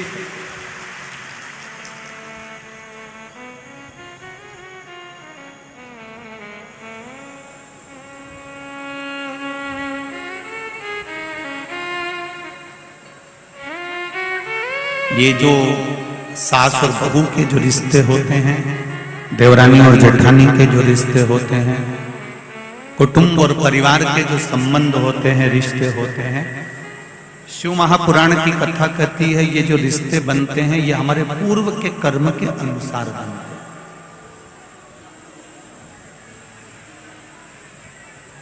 हमने किसी को साथ दिया है, हमने किसी की सेवा करी है, हमने किसी को एक पल के लिए भी अगर अच्छा करा है तो ये निश्चित है वो हमारी बहू बनकर हमारी सेवा 24 घंटे कर देती है। अगर हमने पूर्व में कर्म किया, अगर हमने अच्छे कर्म किए और अग्रण्य हुए हैं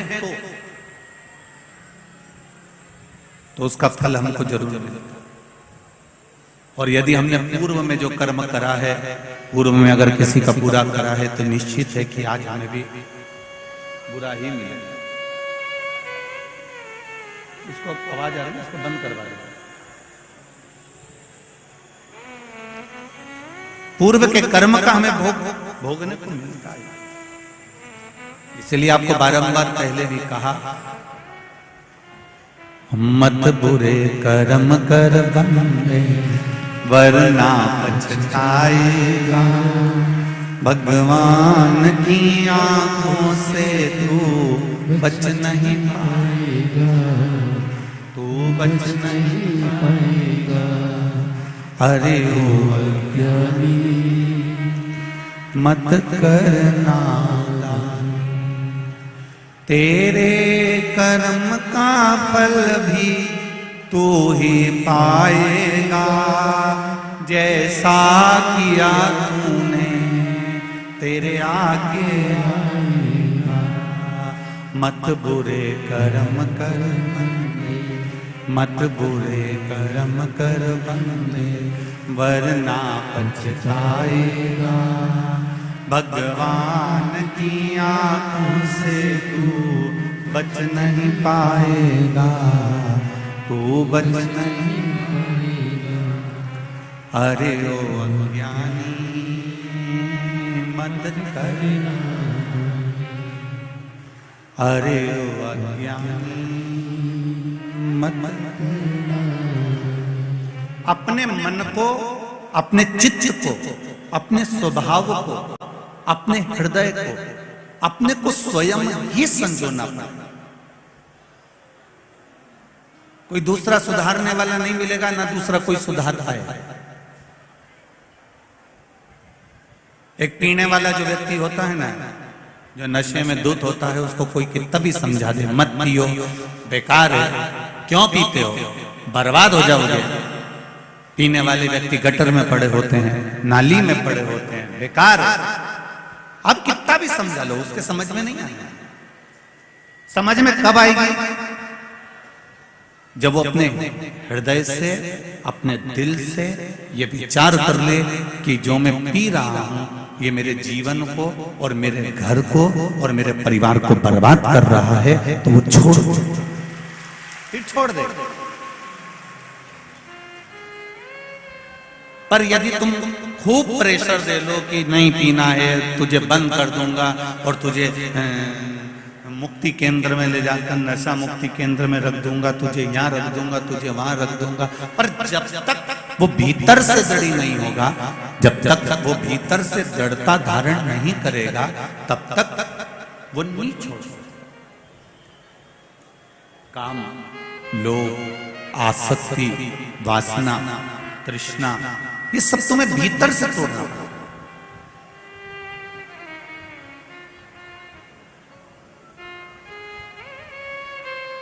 अभी कथा में आए हो, 2 बजे कथा चालू हुई, तुम सुबह 8 बजे से कंगी पार्टी कर पूरा के तैयार मैयार हो हुआ के और पहुंच गए। अब सुबह 8-9 बजे से तुम तैयार हो के कथा में बैठे। कितनी पहले से तैयारी करी, तब जाकर 2 बजे कथा चालू हुई, 5 बजे विराम हो जाएगी। आप अपने अपने घर को चले जाएंगे, रात्रि सोएंगे, सवेरे उठ के फिर तैयारी चालू हो जाएगी। और किसी किसी ने तो कथा चालू भी नहीं हुई थी, उससे पहले तैयारी कर ली थी कि मैं तो कथा में जाऊंगी, बाकी का रसोई घर तू देख लेना। किसी ने कर ली। कोई चतुर थे तो उन्होंने पहले से तैयारी करके रख ली कि देखो अब मुझे जाना है, दिवाली आती है हम पहले से तैयारी कर लेते हैं, होली आती है हम पहले से तैयारी कर लेते हैं, ब्याह आता है हम पहले से तैयारी कर लेते हैं। नाना नानी छोरा छोरी की शादी आई, ब्याह आया, जन्मदिन आया, तो हमने पहले से तैयारी।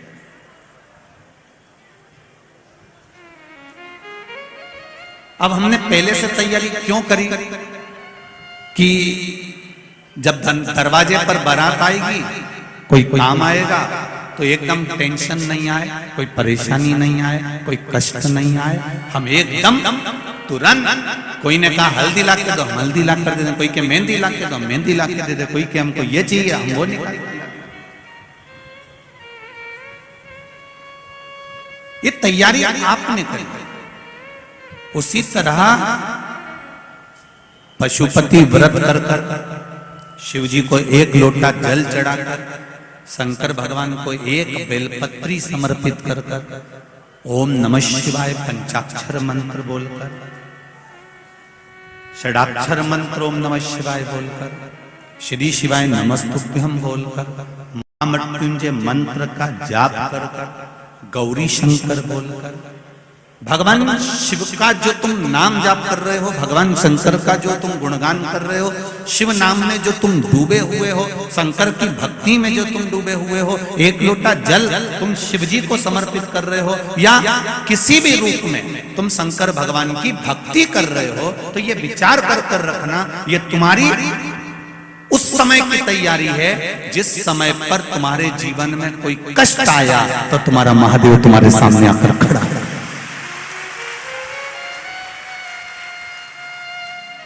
तुम्हारे जीवन में अगर थोड़ा सा भी कष्ट आया तो महादेव सामने आ गया।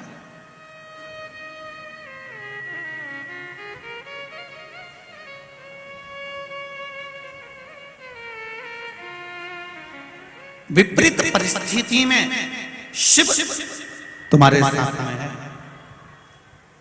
एक पत्र आया है, देखिए।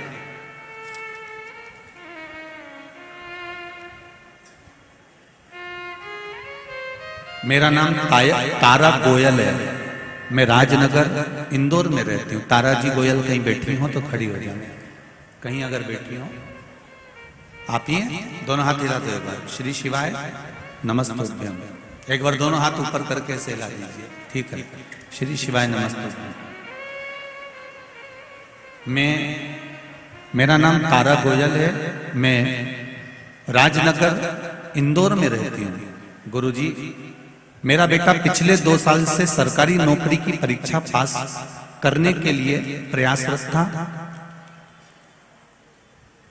और फिर उसने फिर पुनः नौकरी के लिए अप्लाई करा। तब सरकारी नौकरी की परीक्षा बाबा की कृपा से पास कर लिया था, परंतु उसकी नौकरी का आदेश नहीं आ रहा था, जिससे मेरा बेटा व मेरा परिवार बड़ा हताश हो चुका था। 2 साल से परेशानी चलते चलते मुझे मेरी भाभी के माध्यम से पता चला कि शिव महापुराण की कथा सुनो। मैं पिछले 1 वर्ष से टीवी के माध्यम से नियमित कथा सुन रही हूँ। मैंने भी पशुपतिनाथ का व्रत किया। आपके द्वारा कथा में बताए गए पूजा एवं विधि का गुरुजी शिवजी की ऐसी कृपा हुई कि मेरे बेटे का सरकारी नौकरी का आदेश आ गया और मेरे बेटे की सरकारी नौकरी लग गई। बैठिए बहन जी। श्री शिवाय नमस्ते। तेरी कृपा बिना न हिले एक भी, लेते हैं श्वास तेरी कृपा से तनु। आपका चित्त, उन्होंने पशुपतिनाथ का व्रत किया, शिवजी का 1 लोटा जल चढ़ाया, भगवान शंकर को समर्पित करा। और एक निवेदन आप सबसे, जल तो चढ़ाना पर छल से मत चढ़ाना। अगर छल कर किसी का हमें बुरा करना है तो हमने जल चढ़ा दिया, या मेरे घर में मेरे को इसका बुरा करना है तो जल चढ़ा दिया, या मन में कोई कपट रखकर, कोई पाप रखकर, कोई छल रखकर, कोई बेईमानी रखकर, कोई भीतर प्रपंच रखकर यदि हम शिव जी को 1 लोटा जल ही चढ़ा रहे हैं तो उसकी कोई महत्वता नहीं। निष्कपट भाव, निर्मल मन से, निर्मल हृदय से आप शिव जी को रिझाइए।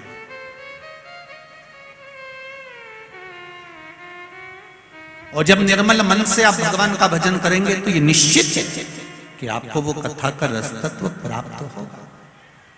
आज शुक्ला परिवार विधायक श्री संजय जी शुक्ला जी की जो मित्र मंडली कथा करा रही है, इस कथा का मूल उद्देश्य है आपके जीवन में भगवान शंकर की अविरल भक्ति प्राप्त करना। ये संजय शुक्ला मित्र मंडली का एक उद्देश्य है। और कितनी पवित्र भूमि पर आप लोगों का निवास है, जरा देखिए। इंदौर में इधर महाकाल बाबा बैठे हैं, इधर ओमकारेश्वर बैठे हैं, इधर क्षिप्रा मैया, इधर नर्मदा मैया, और बीच में इंदौर वाले बैठे हैं।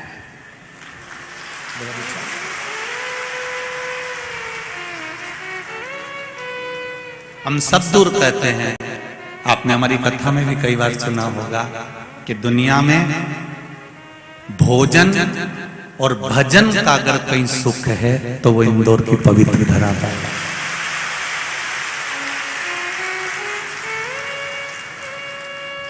यहाँ पूरे इंदौर में कहीं का मुंगेरी लाल का हसीन सपना दिखता ही नहीं है।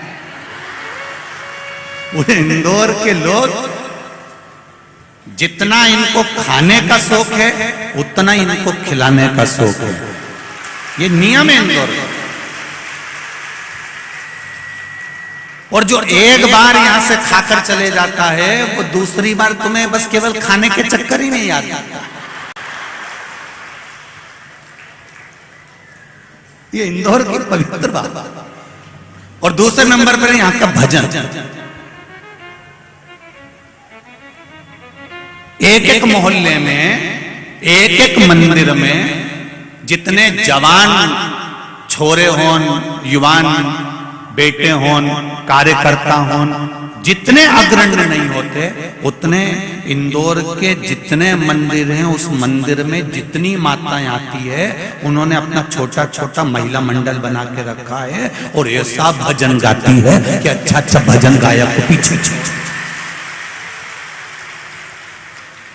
और इन्हें किसी से मतलब नहीं। मंदिर में 15 माताएं बैठ गई, 10 बैठ गई, ढोलक और मंजीरा लेके जो बैठी वो नाच भी रही है, गा भी रही है, उसे कोई मतलब नहीं। आग लगे बस्ती में अपन रहे हो मस्ती में, उसे कोई मतलब नहीं कौन क्या कर रहा। और अभी अभी शिव पुराण सुन सुन के तो माताएं ऐसी हो गई कि शंकर जी अपना और अपन शंकर जी के, बस अपने किसी से मतलब नहीं। अगर ये शंकर जी के पास बैठी है फिर तो इसको कोई छोड़ नहीं सकता, इसको छोड़ना मुश्किल। अच्छा, उधर खड़ा हुआ व्यक्ति, कई कई जेंट्स लोग आते हैं तो वो आंख भी दिखाते हैं।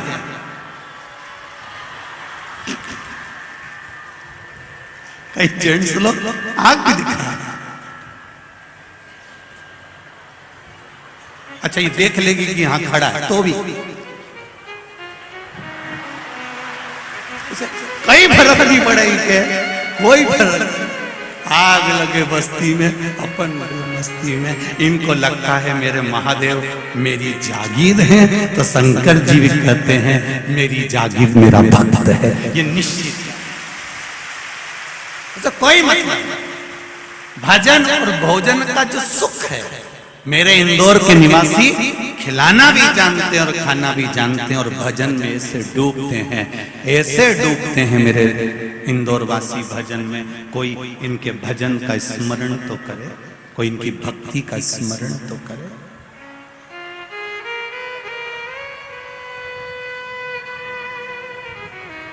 शंभो शरणे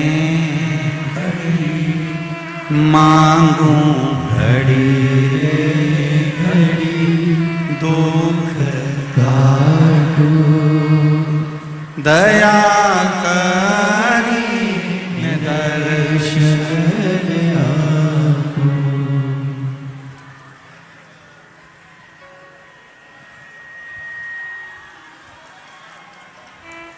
कार्यकर्ताओं से एक निवेदन है, यहाँ संजय भैया के जितने कार्यकर्ता बैठे हैं, कि इधर का जो पर्दा लगा है ना, इस पर्दे को थोड़ा खोल दो।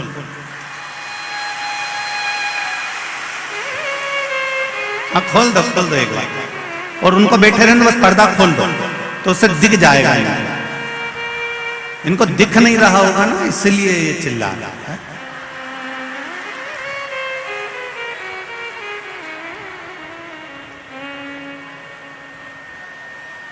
शंभो शरणे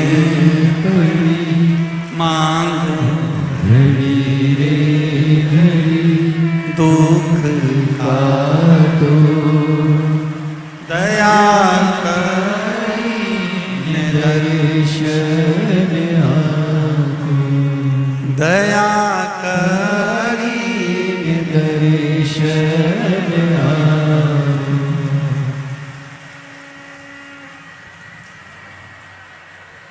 अब बैठ जाओ।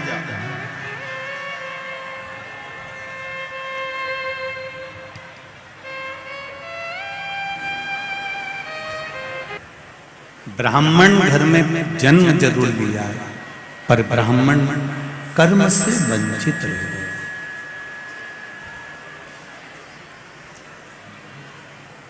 एक जन्म ले लेना अलग बात है, और कर्म से वंचित हो जाना एक अलग बात।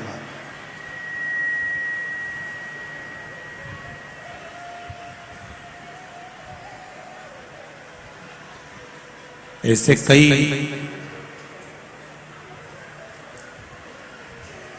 कोई ब्राह्मण के घर में जन्म ले ले, कोई वैश्य के घर में जन्म ले ले, कोई क्षत्रिय के घर में जन्म ले ले, कोई शूद्र के घर में जन्म ले ले,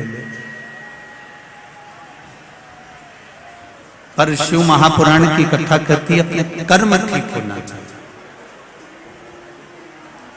ये जितना भी आपको और हमको मिला है, ये हमारे कर्म से मिला, और आगे भी जितना मिलेगा वो केवल कर्म से ही। कर्म के सिवाय हमको प्राप्त नहीं हो सकता।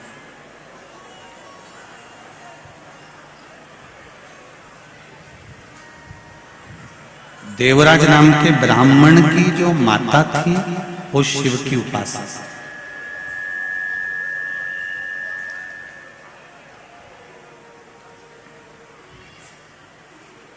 शिव मंदिर में रोज जाना, एक लोटा जल शंकर भगवान को समर्पित करना। देवराज ब्राह्मण की माता रोज एक लोटा जल लेकर शंकर जी के मंदिर जाती है, शिव जी को जल चढ़ाती है। मंदिर में जितना निर्माल्य पड़ा होता है उस निर्माल्य को ले जाकर विसर्जन करती है। आपको कथा में पहले भी कहा था कि जरूरी नहीं कि किसी नदी के अंदर ही जाकर आप निर्माल्य को उठाकर विसर्जन करें।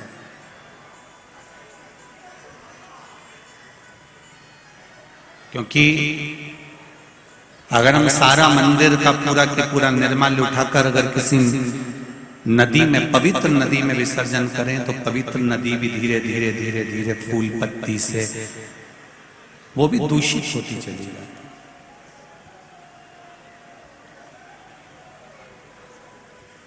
कोई जरूरी नहीं कि आप निर्माल्य को उठाकर नदी में ही डालेंगे, नदी में ही विसर्जन करें। शिव महापुराण की कथा कहती है उस निर्माल्य को ले जाकर किसी एक खड्डे में एक जगह ऐसी बना ली जाए जहां पर आप उस निर्माल्य को ले जाकर डालते जाए। धीरे धीरे धीरे धीरे वो निर्माल्य भी खाद का रूप ले लेगा और उससे प्रकृति की सुंदरता में कहीं कहीं वृक्षों में उसको डालने के भी हम प्रयोग में ले सकते, उसको डाल सकते।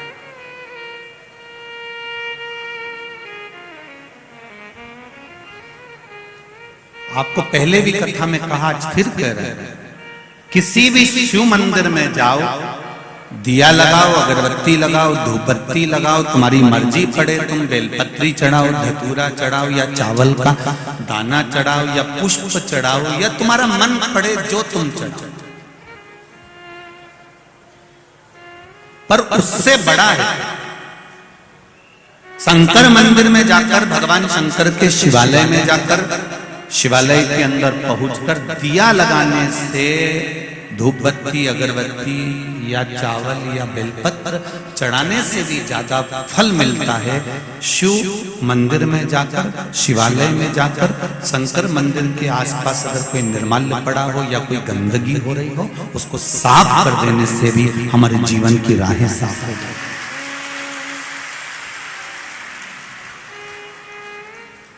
आप शिव मंदिर में जाकर केवल आप ज्यादा कुछ नहीं कर सकते तो एक नियम बना सकते हो कि मैं शंकर जी के मंदिर में जाकर भगवान शंकर का मैं मंदिर साफ करूंगी, या निर्माल्य उठाकर विसर्जन करूंगी, या उसको क्लीन करूंगी। आप जाकर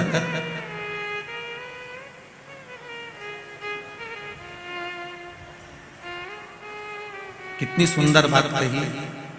शिव महापुराण में एक चरित्र आता है, एक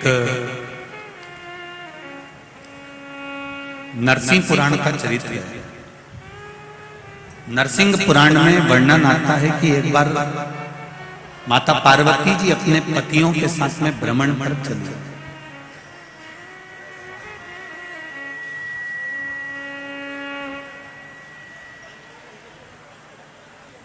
और माता पार्वती जी जब भ्रमण पर चली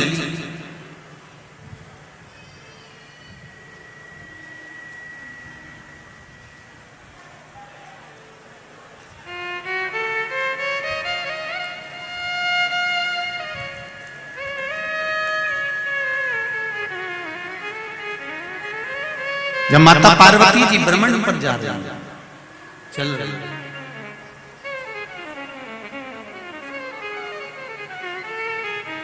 माता द्रौपदी जी जब अपने पतियों के साथ में भ्रमण पर चली हैं, नरसिंह पुराण कह रही है कि द्रौपदी अपने पतियों के साथ जा रही थी और जाते जाते जाते जाते बीच मार्ग में कोई दो असुर, कोई दो राक्षस ऋषि का रूप रखकर आ गए और संत का रूप रखकर वो पांडवों के रास्ते को भटका रहा है, पांडवों के मार्ग को भटका।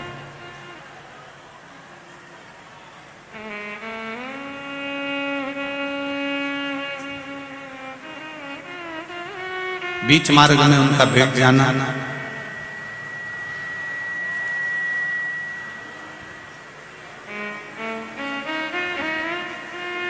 शंभो शंभो, बीच मार्ग में उनका भेंट जाना और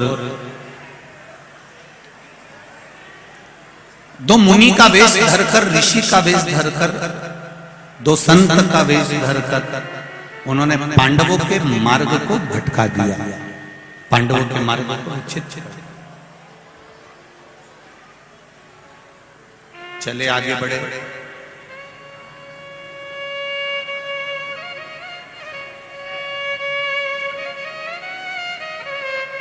दोनों के दोनों असुर जब आगे बढ़कर चलते हैं, आगे बढ़कर जाते हैं, तो उन्होंने जब द्रौपदी का सुंदर स्वरूप देखा और द्रौपदी के सुंदर स्वरूप को देखकर दोनों लोभित हो गए, मोहित हो गए और द्रौपदी को पाने का तरीका ढूंढने लगे। अब पांडवों को अलग मार्ग पर भेज दिया और ये दोनों असुर, दोनों दैत्य, दोनों राक्षस द्रौपदी जी को पकड़कर ले जाने के लिए आतुर हो गए।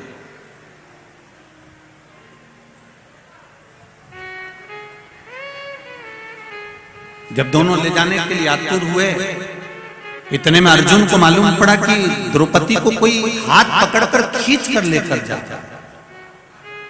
अर्जुन पीछे पीछे भागे और अर्जुन पीछे पीछे भागकर द्रौपदी को बचाने के लिए जैसे दौड़े, दौड़ते से उन्होंने द्रौपदी को बचाने के लिए असुर का, राक्षस का हाथ पकड़ा और उसको द्रौपदी को छुड़ाने लगे। बस छुड़ाते से वो जो असुर था बहुरोमा, जिसका नाम था बहुरोमा दैत्य, उस दैत्य ने भगवान विष्णु जैसा स्वरूप धारण कर लिया, नारायण सा स्वरूप हो गया उसका। अर्जुन देखकर आश्चर्य कर रहा। अर्जुन ने पूछ लिया कि बहुरोमा, आप ये राक्षस की प्रवृत्ति में कैसे आ गए?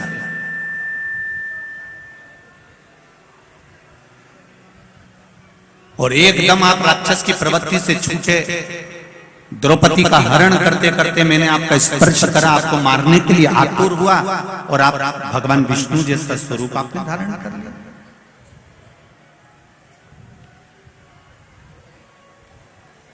बहुरोमा ने कहा, मैं चंद्रवंशी राजा था, मेरा नाम जयध्वज था।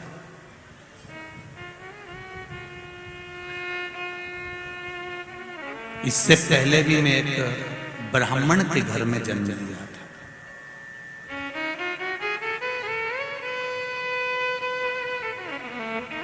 चंद्रवंशी राजा रहा, मेरा नाम जयध्वज रहा।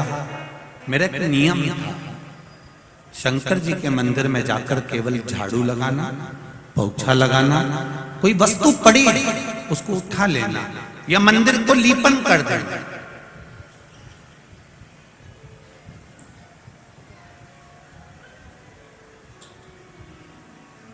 लीपन का मतलब आप लोगों को मालूम होगा, गाय का गोबर हाथ में लेकर, पहले के जो मंदिर होते थे वो तो मार्बल के या पत्थर के या इस चीज के होते नहीं थे, तो नीचे मिट्टी या गोबर से उसको लीप दिया।